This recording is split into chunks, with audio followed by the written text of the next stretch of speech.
السلام عليكم ورحمة الله وبركاته. حبايبي طلبة وطلاب Primary 4، أهلا وسهلا بكم in the new video on Theme 1 Number Sense and Operations with you Mr. محمد النادي. يلا بينا نجهز نفسنا، هنلاقي الشيت بتاعنا اللي هنشتغل فيه النهاردة موجود أسفل الفيديو. We start today Unit 3.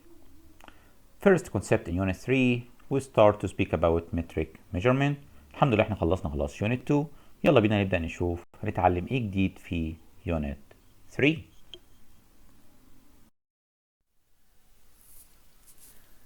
Lesson 1 and travel metric units of length. So now when we start to speak about metric units في عندنا الأول يا مستر general unit we use it in metric measurement. اليونتس ديت هي الكيلو، الهكتو، ديكا، يونت، دي سي، سنتي and ملي. يونتس again كيلو، هكتو، ديكا، يونت.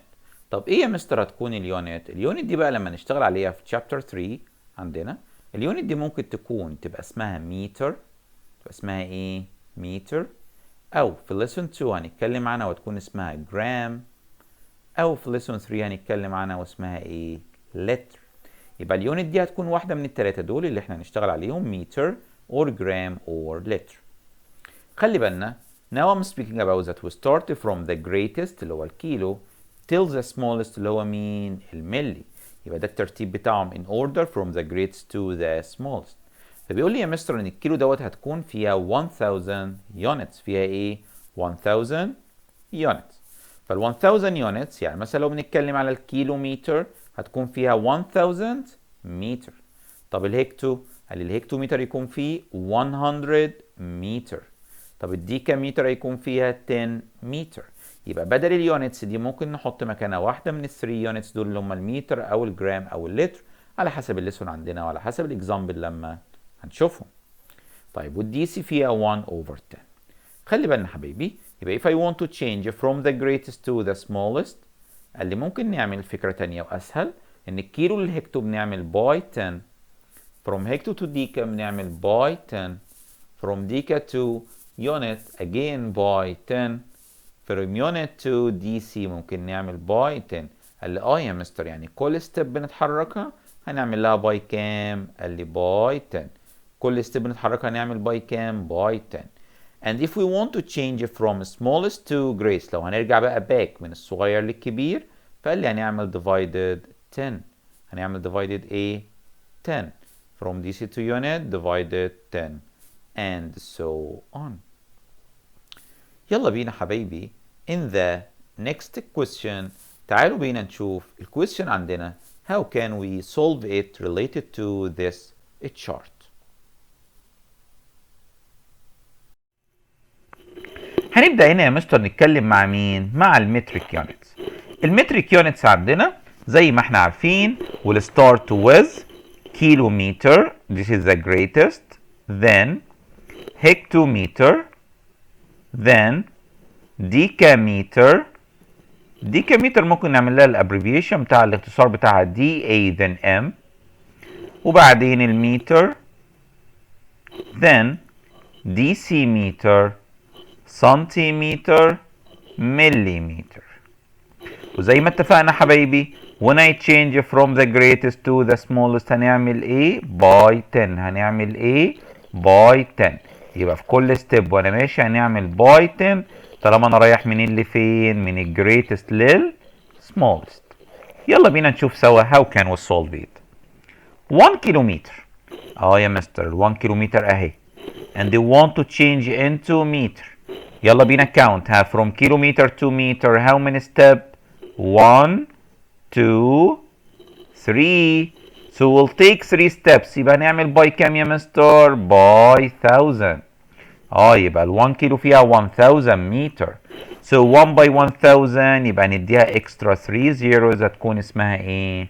1000. letter B 4 كيلومتر. شاطرين. يبقى ال 1 كيلو فيه 1000، 2 كيلو 2000، 3 كيلومتر 3000.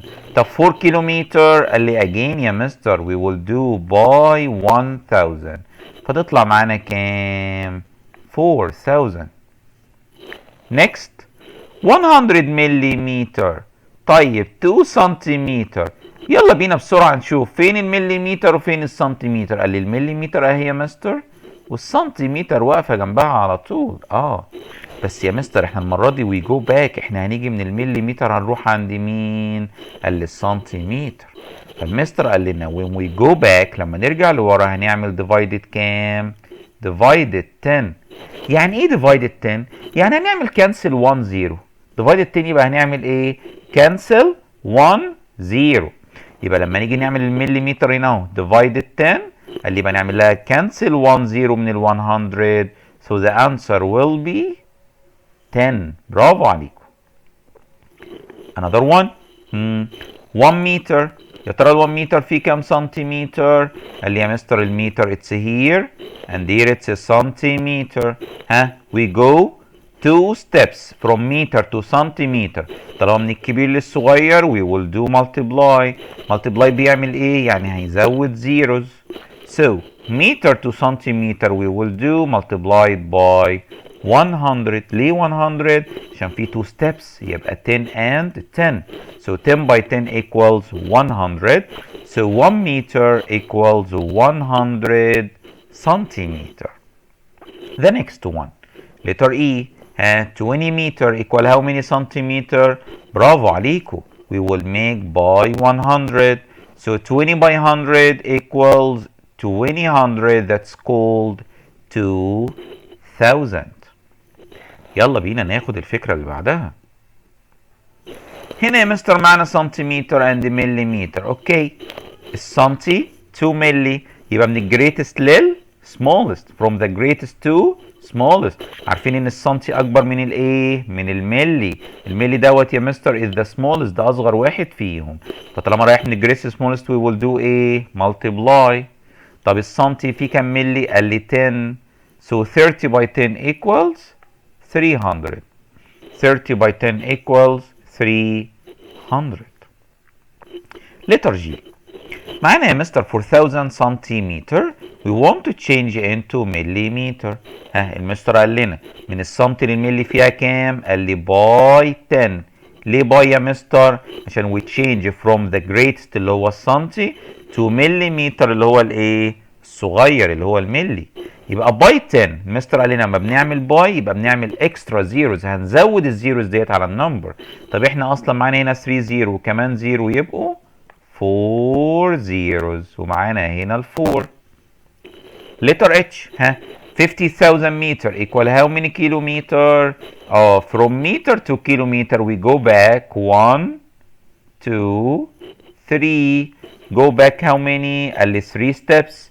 يبقى هنعمل divided 1 2 3 يبقى 1000. يبقى divided كام؟ 1000. so go back 1 2 3 cancel 3 0 so the answer will be 50. يبقى بنعمل divide بنعمل cancel للزيروز multiply so put extra 0. the next letter I 70 كيلومتر. 70 كيلومتر عاوزين نخليها ايه يا مستر؟ قال لي عاوزين نخليها متر. اوكي طب ال 70 كيلومتر قلنا نعمل لها باي 1000 عشان نعمل لها change into meter so it will be 70,000. the next one 3900 meter we want to change into centimeter. So from meter to centi we will make multiply. ليه؟ عشان المتر greatest. make by 100. لما نبص على الستيرز هنلاقي من المتر للسنتي move 2 steps يبقى by 100. So put extra zeros so it will be 39 and 4 zeros. The next one from meter to millimeter. برافو عليكم يا ولاد. from meter to millimeter we move 1 2 3 so we will make by 1000. so 6 by 1000 equals 6000. 8 kilometer يا مستر equal how many centimeter؟ لما نيجي نطلع الكيلومتر للسنتيمتر قال لي هنعمل لها باي. طب باي كام؟ ها يلا بينا نشوف كاونت. يلا كاونت هاو ماني ستيب. 1 2 3 4 5 steps. So 1 and 5 zeros. So 8 by 100,000 اللي هتكون 800,000. يبقى خلي بالنا if we want to convert from a unit to another unit, first make this stairs first or make this chart first. Memorize 12 kilometer, hectometer, decameter, meter, dc سنتي and milli. لو حفظناهم كويس هنقدر بسهولة نعمل convert. If we want to change from the greatest to smallest, make multiply. From the smallest to the greatest we will do divide. Question number 2. Find the missing number. خلي بالنا حبايبي لما هنبدأ نجيب الميسنج نمبر take care about the units. كل واحد منهم equal قد ايه من تاني. So you have here in the first 230 centimeter 230 centimeter. وعاوز يا مستر يعمل لهم separate، يكتب حاجة في المتر لوحدها وبقية النمبر الريميندر يكون فين؟ في السنتيمتر. عشان نعرف نعمل الحل دي بقى لي 230 سنتيمتر. نسأل نفسنا أول، قال لي ال 1 متر يا مستر لوحدها فيها 100 سنتيمتر. ال 1 متر فيها كام؟ 100 سنتيمتر. It means إن المتر دايما بياخد أي نمبر واقف في ال 100 عند السنتيمتر. يبقى النمبر اللي في ال 100 هنا اللي هو 2 in meter and the other 30 on centimeter. Again قلنا المتر بياخد مين يا مستر طالما سنتي؟ المتر بياخد الديجيت الواقف في ال 100. يبقى هياخد هنا الفور اللي في ال 100 and the remainder مين؟ 78. طب افرض يا مستر كان في معانا كمان في ال 1000 يتكتب كمان عند المتر. المتر بتاخد من اول ال 100 and any digits on the left والباقي اللي بعد ال 100 ينزل عند السنتيمتر. So the next here it's 6 and here it's 78. letter D. letter D هنا يا مستر في معانا كيلومتر and meter. طيب and we want to collect it to becomes meter. طيب فالأول حاجة بنسأل نفسنا يا ترى الكيلومتر فيه how many meter؟ برافو، كيلومتر فيه 1000 meter. كيلومتر فيه كام؟ 1000 meter. So if we want to change, so this 7 it becomes in thousand place. ليه؟ عشان ال 1 كيلو فيه 1000 يبقى ال 7 كيلو هيكونوا كام؟ 7000. And we have after it 3 digits. طب ال 6 يا مستر دي تروح فين؟ قال لي في ال ones. ويفضل معانا ال 100 وال 10 يكونوا 0 0. In the next letter E. 8 kilometer and 88 meter.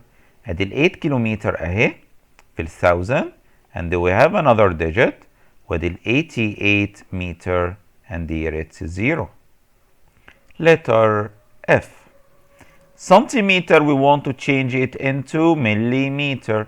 عايزين نخلي السنتيمتر نخليها ايه؟ قال لي مليمتر. طيب يا ترى السنتي فيه كام ملي؟ ايوه السنتي للملي 1 ستيب يبقى only 10. يبقى لو 7 سنتي هتكون 70. So 7 in tens وفي انتظار كمان ديجيت يجي بعده. قال لي هيكون مين؟ قال لي عندنا هي ال 5.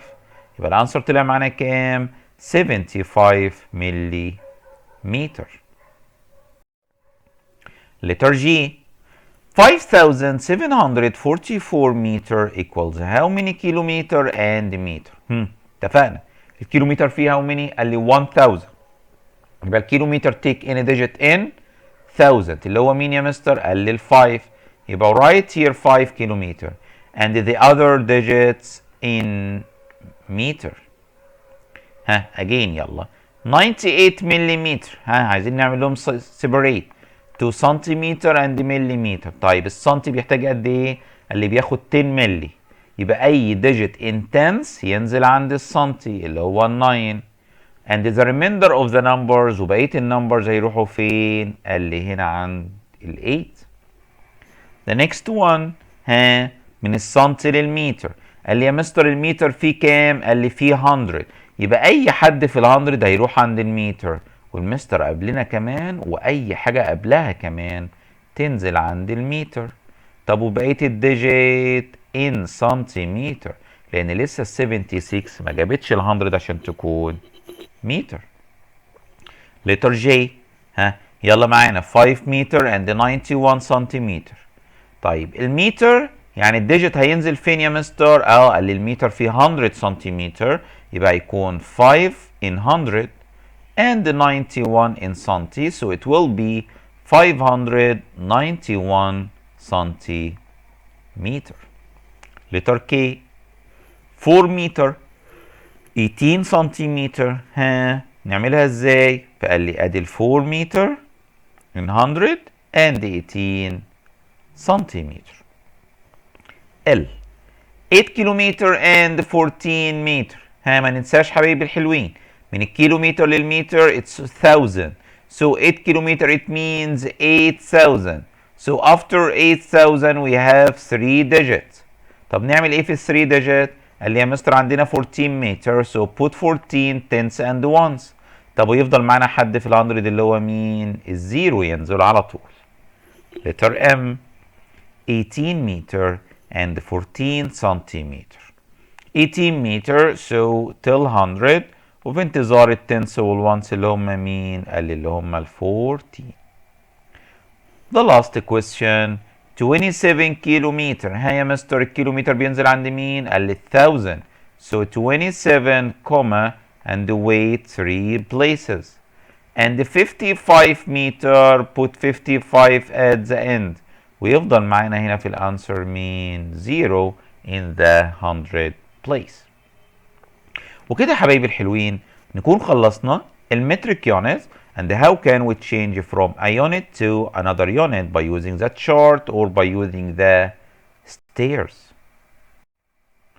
ودلوقتي ما ننساش هيكون طبعا عندنا homework على lesson 1 دوت موجود اسفل الفيديو، وطبعا كان موجود كمان الشيت اللي اشتغلنا فيه عشان لو حبينا نحله. ودلوقتي يلا بينا نحل الهومورك of the last session.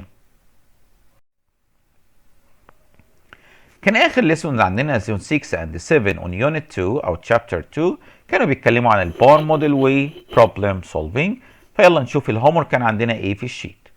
complete a bar model، write an equation، solve the equation. عايزين نعمل 3 حاجات، نعمل البار موديل ونكتب equation and solve the equation. ها read the question 5 tickets plus some extra tickets. ادي الحاجة اللي مش عارفينها اهي. يبقى عندنا 5 هنعمل لها plus number or 45 tickets. يبقى ال 45 دي التوتال اللي عندنا، وزي ما اتفقنا في الفيديو اللي فات ان ال 45 اتس اب لان دي التوتال نمبر اللي موجود معانا. down it's 5 and we can write here in a bar model any letter you can choose it، حتى لو اخترنا x مثلا او m او n زي ما نحب. فنيجي نقول هنا ان ال 5 plus x equals 45. so x here هتكون equal what يا مستر؟ اتفقنا لو number up and number down بنعمل لهم minus، ف 45 minus 5 equals 40.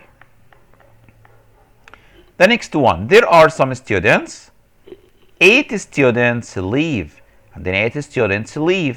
Now there are 24 students. بعد ما ال 8 students مشوا اتبقى معانا كمان 24 students. فبيسألني بيقول لي what is the number of all students؟ ده بيسألني عليهم كلهم كانوا كام؟ يبقى لما يسألني على الأول يبقى الأول اللي فوق ده اللي هو مش عارفه اللي ممكن نكتب مكانه any letter. And down you have here 8 and 24. وزي ما مستر محمد قال لنا if we want to write equation we can write m equals 8 plus 24 عشان ما يكون النمبرز beside each other بيكون ما بينهم ايه؟ plus.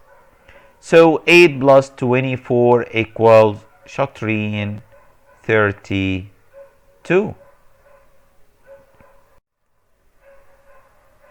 Question number 2.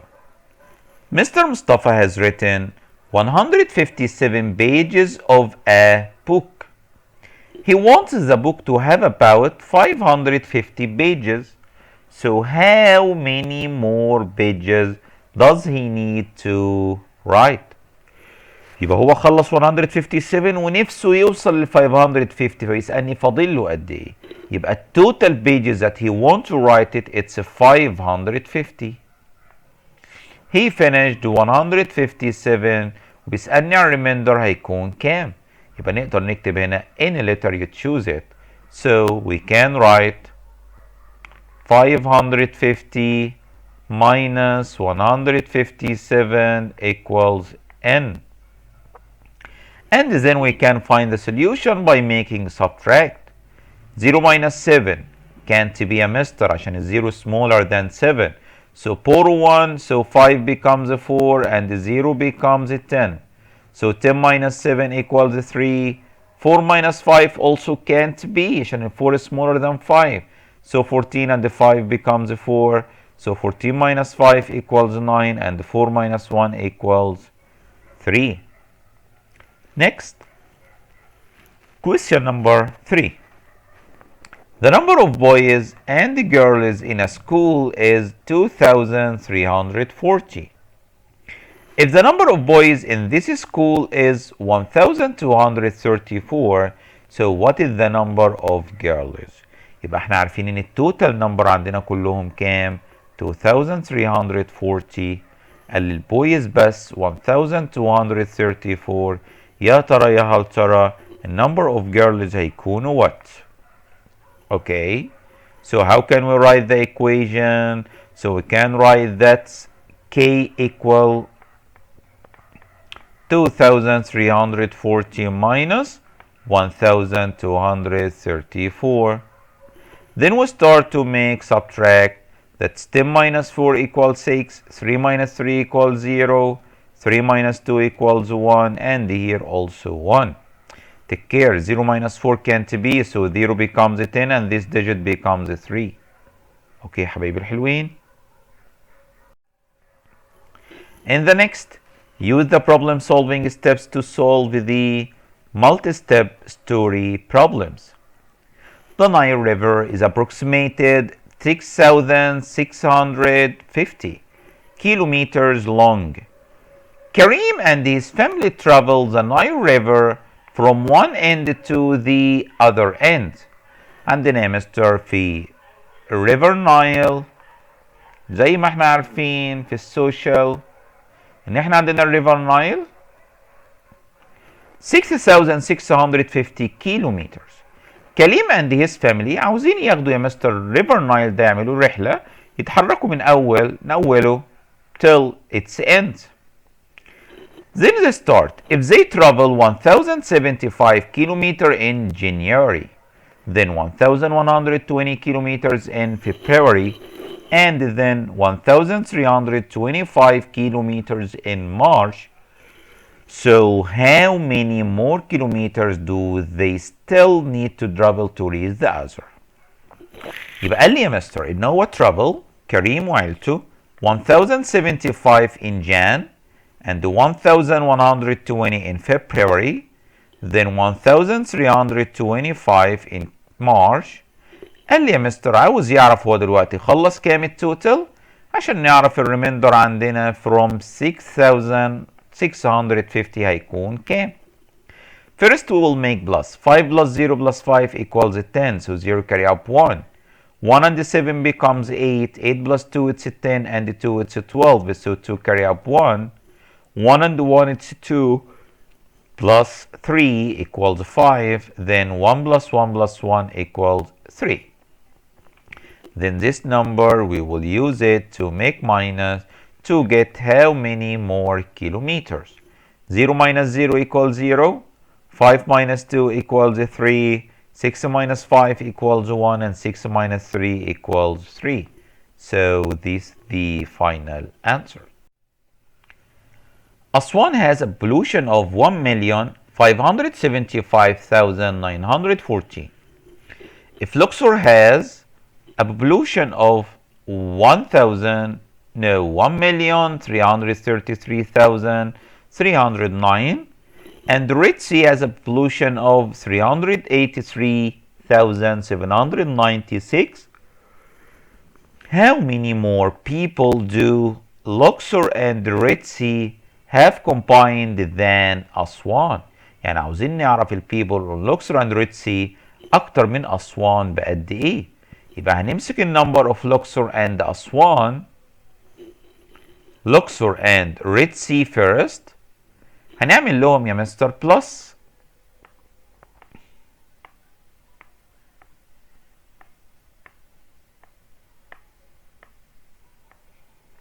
make plus. So 9 plus 6 equals 15, 5 carry up 1, 1 and 0 it's 1 plus 9 equals 10, so 0 carry up 1, 1 and 3 it's 4 plus 7 equals 11, 1 carry up 1, 4 plus 3 equals 7, 3 plus 8 11, 1 carry up 1, 4 plus 3 7, and here 1. Okay, after that we will do minus between this number together from the number of population in Aswan.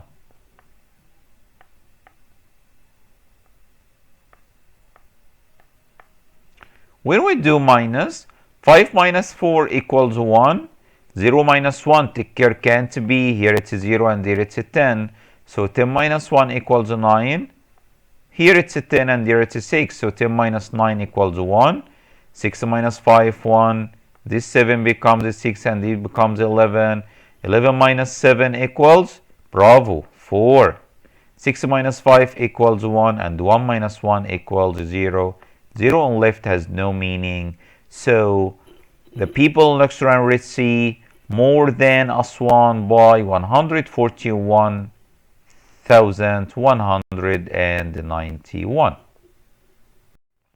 The last question in the homework, Hazim and Minna are monitoring ant colonies on the website.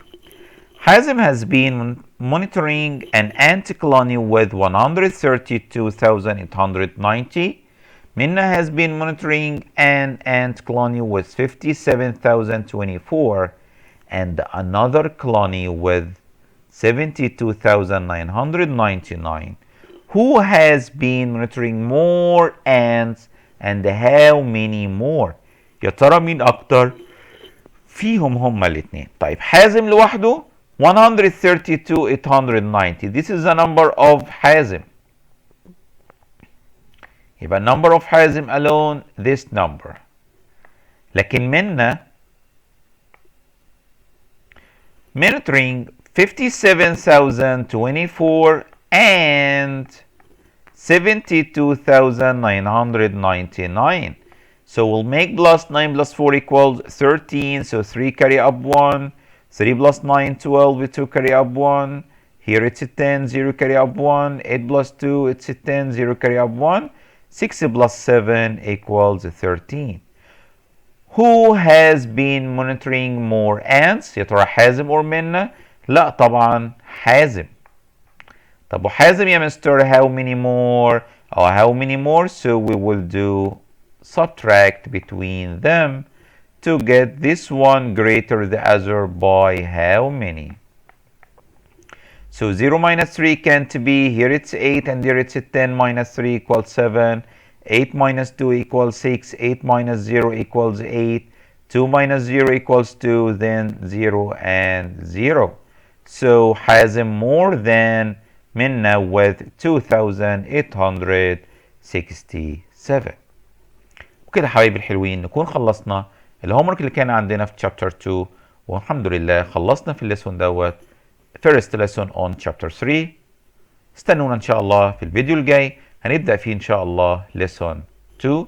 اشوفكم على خير ان شاء الله in the next session. ما ننساش عندنا homework يا ريت نعمله عشان خاطر نستعد ونراجع معانا الانسر ان شاء الله في الفيديو القادم. شكرا ليكم، اشوفكم على خير ان شاء الله. السلام عليكم ورحمة الله وبركاته.